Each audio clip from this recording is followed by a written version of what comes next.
ప్రకాశం జిల్లాకు వింటర్లో విదేశీ అతిథులు వచ్చారు. కొన్ని వేల కిలోమీటర్లు ఎత్తైన హిమాలయ పర్వతాలను దాటుకుని గుంపులుగా వచ్చేశాయి. ఏటా శీతాకాలం సీజన్లో మాత్రమే కనిపించే బార్ హెడ్ గూస్ పక్షులు ఓ చెరువులో సందడి చేస్తున్నాయి.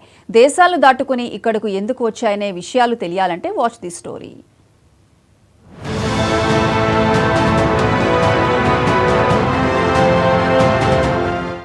పక్షుల వలసలు ఇప్పటి నుంచి కాదు, కొన్నేళ్ల నుంచి కొనసాగుతూనే ఉంది.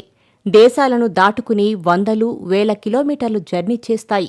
వాటికి అనువైన ప్రాంతం, ఆహారం సమృద్ధిగా లభించే ప్లేస్ను సెలెక్ట్ చేసుకుంటాయి.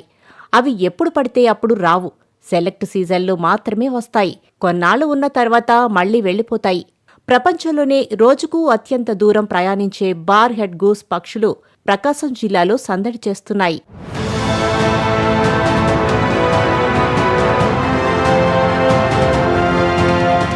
లేత బూడిద రంగులో కనిపించే బార్ హెడ్ గూస్ బర్డ్స్ చూడటానికి చాలా అందంగా కనిపిస్తాయి. దాని తలపై నల్లటి మచ్చ ఉంటుంది. ఇవి ఎక్కువగా పంట పొలాల్లో సంచరిస్తూ గింజలు, చీడపురుగులను ఆహారంగా తీసుకుంటాయి. ఇప్పుడు కంభం మండలంలోని తురిమెల్లలోని చెరువు బార్ హెడ్ గూస్ పక్షులకు ఆవాసంగా మారింది. ఇక్కడ వాటర్ సమృద్ధిగా దొరకడం, చుట్టూ పొలాలు ఉండడంతో వాటికి అనువైన ప్లేస్గా మారింది. అందుకే ఏటా వింటర్ సీజన్లో సంతానోత్పత్తికి ఇక్కడికి వస్తుంటాయి.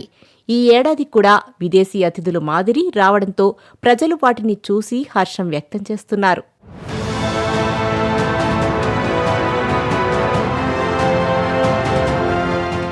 మధ్య ఆసియాలో ఎక్కువగా ఉండే ఈ బార్ హెడ్ గూస్ పక్షులు సంతానోత్పత్తి కోసం సౌత్ ఇండియాలోని పలు ప్రాంతాలకు వలస వస్తుంటాయి.